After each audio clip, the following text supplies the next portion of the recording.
से चलकर यहाँ तक आए हैं। जोरदार तालियों के साथ इनका वेलकम कीजिए, प्लीज वेलकम।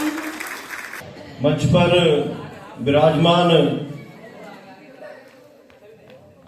जम्मू कश्मीर से चलकर आए हुए आदरणीय डीसी साहब रतन चंद जंगराल जी, उनके साथ मंच पर विराजमान सभी शख्सियतें, जितने भी लोग बैठे हुए हैं और इस हॉल में जितने भी लोग हैं, मैं आप सबको जय भीम नमो बुद्धाय कहता हूं।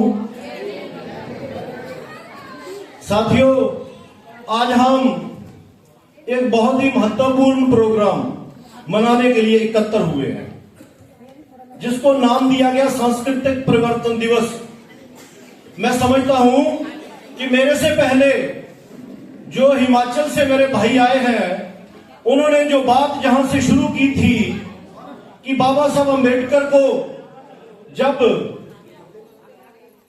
बड़ौदा से निकलना पड़ा, तो बाबा साहब अम्बेडकर ने जब वो कसम खाई कि अगर मैं अपने समाज की गुलामी की जंजीरें नहीं तोड़ पाया तो मैं अपने आप को गोली मार लूंगा। और दूसरी बाबा साहब अम्बेडकर ने बात कही कि I was born as a Hindu, it is not in my hand, I will never die as a Hindu, it is in my hand. तो मैं समझता हूं कि जो सांस्कृतिक परिवर्तन है, हम लोगों को उसी दिन को समझ लेना चाहिए था कि आज हम सांस्कृतिक परिवर्तन, उसी दिन बाबा साहब अम्बेडकर ने सांस्कृतिक परिवर्तन का बिगल बजा दिया था इस देश में। लेकिन साथियों, हमारी प्रॉब्लम क्या है कि हम लोग समझते नहीं बातों को, और हम लोग जो महापुरुषों का संदेश है उसके ऊपर हम अमल नहीं करते। एक खलील जिब्रान नाम का एक आदमी हुआ, उसने कहा कि तुम जुल्म के खिलाफ नारा कैसे लगाते हो, तुम जुल्म के खिलाफ नारा कैसे लगाते हो, तुम्हारे मुंह में तो निवाला था। बाबा साहब अम्बेडकर ने जो बात कही, हम लोगों को वो बात ध्यान नहीं रहा कि बाबा साहब अम्बेडकर जब बड़ौदा से निकलते हैं और वो कहते हैं कि मैं हिंदू पैदा हुआ, जब मेरे बस की बात नहीं थी, लेकिन मैं हिंदू मरूंगा नहीं, ये मेरे बस की बात है। तो इसका कारण मैं जो समझता हूं, सबसे बड़ा कारण कि जो खलील जिब्रान कहता है कि तुम जुल्म के खिलाफ नारा कैसे लगाते हो, तुम्हारे मुंह में तो निवाला था। हमारी प्रॉब्लम, हम जो लोग हैं जो गलों की सवारी करते थे, बाबा साहब अम्बेडकर की बदौलत हम लोग कारों पे बैठ गए। हम लोग जो झुग्गी झोंपड़ी में रहते थे, बाबा साहब की बदौलत हम लोग कोठियों में रहने लगे। हम लोग जो छप्पड़ का पानी पीते थे, हम लोग जो एक नाले का पानी पीते थे, लेकिन बाबा साहब अम्बेडकर की बदौलत हम लोग बिस्लेरी का पानी पीने लगे। तो हम लोगों को बाबा साहब अम्बेडकर की बात याद कैसे रहती? और दूसरी बात, हम जितने लोग बैठे हुए हैं, अगर हम लोगों ने 35 साल की उम्र में अपनी पत्नी खोई होती तो हमको एहसास होता बाबा साहब अम्बेडकर की पीड़ा का। अगर हम लोगों ने दवाई के बिना अपने बच्चों को मरते देखा होता तो हमें एहसास होता बाबा साहब अम्बेडकर की पीड़ा का। हमें बाबा साहब अम्बेडकर की पीड़ा का कोई एहसास नहीं रहा। वो भाई साहब बोल के गए हैं कि हमें चेंज करना होगा, हमें चेंज लानी होगी अपने आप में, जाति को खत्म करना होगा। लेकिन हम लोग, जितने भी लोग यहां बैठे हैं, ईमान से बताएं कि कितने लोग हैं जो ये बात दिल से मानते हैं कि मैं बौद्ध हूं, मैं जाति से मुक्त हूं? कितने लोग? बहुत अच्छी बात है अगर आप ऐसा मानते हो। अगर आप ऐसा मानते हो तो बहुत अच्छी बात है। तो साथियों,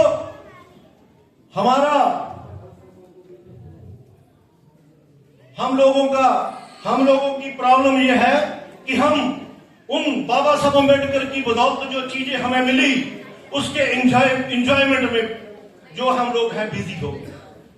एक शायर ने लिखा था कि साज जो धुन निकली वो सबने सुनी है, साज से जो धुन निकली वो सबने सुनी है, उस साज पे क्या गुजरी किस किस को पता है।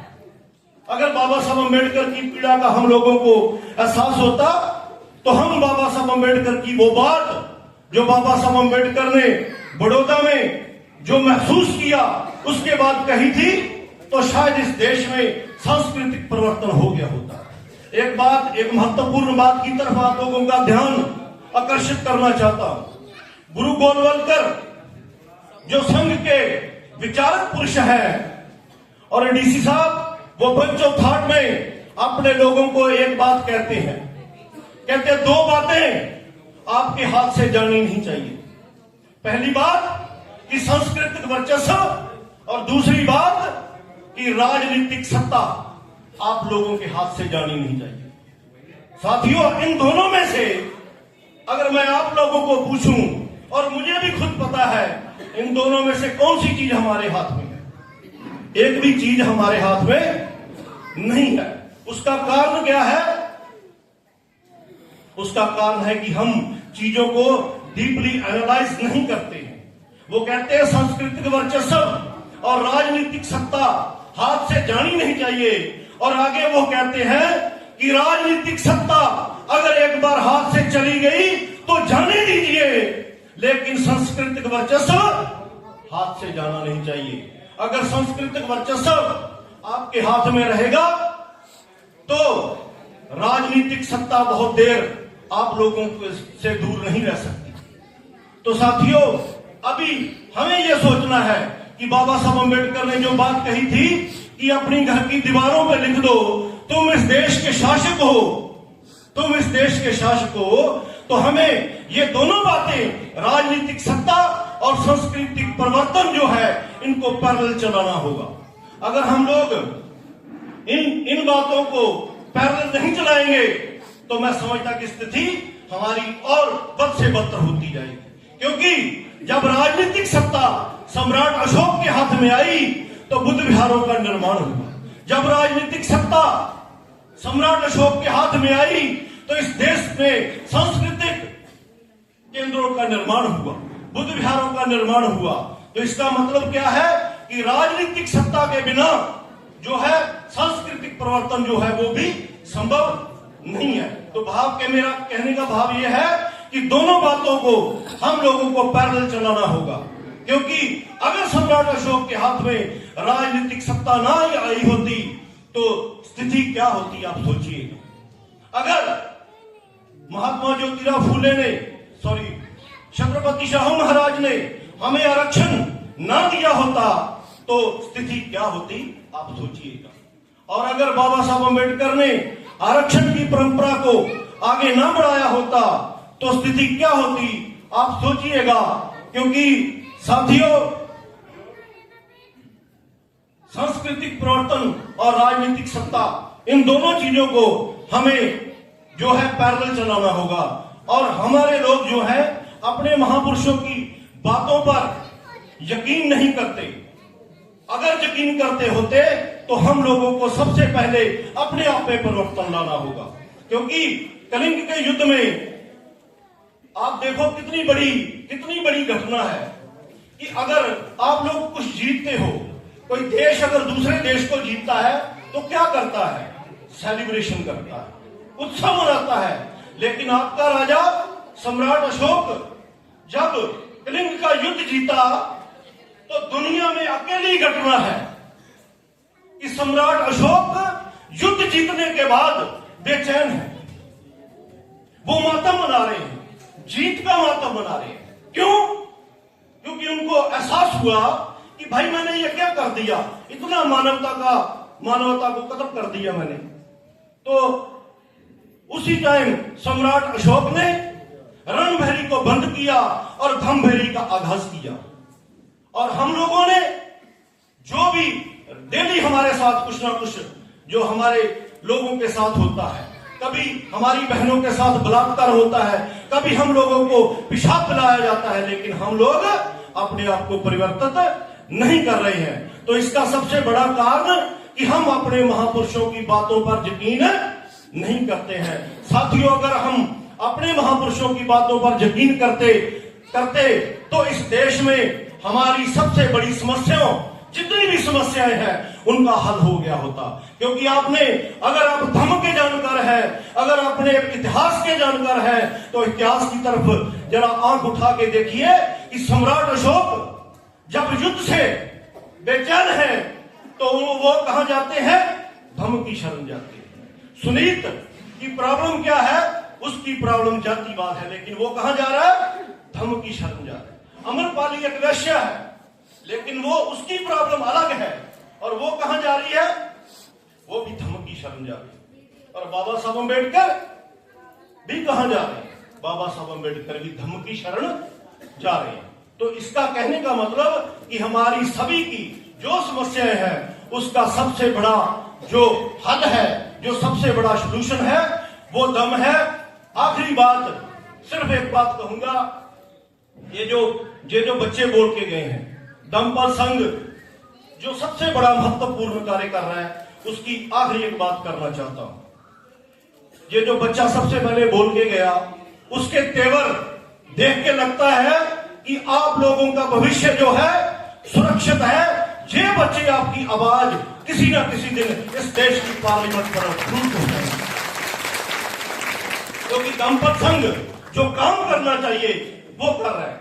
एक मौसेतुंग नाम का आदमी चीन में खड़ा होता है, 14 साल का अनाथ बच्चा जिसको मां ने पाला, और उसकी मां एक दिन बीमार हो गई, और वो अपने बच्चे को कहती है, बेटा मैं हॉस्पिटल में एडमिट हूं, लेकिन मेरे घर में एक बगीचा है, वो बगीचे को रोज पानी डालना ताकि मेरा जो बगीचा है वो सूख न जाए। तो मां ने कहा, मां आप चिंता मत करो, मैं उस बगीचे को रोज पानी डालूंगा। और कहते हैं, वो मां लिखता है कि जब 15 दिन के बाद मेरी मां हॉस्पिटल से बाहर आई और उसने देखा कि जो बगीचा है वो सूख गया, तो मां ने पूछा, मां क्या तूने बगीचे में पानी नहीं डाला? तो मां ने कहा, मां मैंने रोज पानी डाला। उसने कहा, कैसे पानी डाला? उसकी मां ने कहा, मां ने एक बर्तन उठाया और उसके पानी को जो प्लांट था, जो वृक्ष था, उसके पत्तों पर डाल दिया, पत्तों से पानी बहकर दूर चला गया। तो मां ने ये गलती मानी, कहती, मां गलती तेरी नहीं, गलती टीचर करके मेरी है कि पानी जो है वो प्लांट के पत्तों पे नहीं, प्लांट की जड़ में डाला जाता है। मैं समझता हूं कि दमपत संघ इस देश में बाबा साहब अम्बेडकर ने जो वृक्ष उगाया, उसके पत्तों में पानी डालने का काम कर रहा है। और साथियों,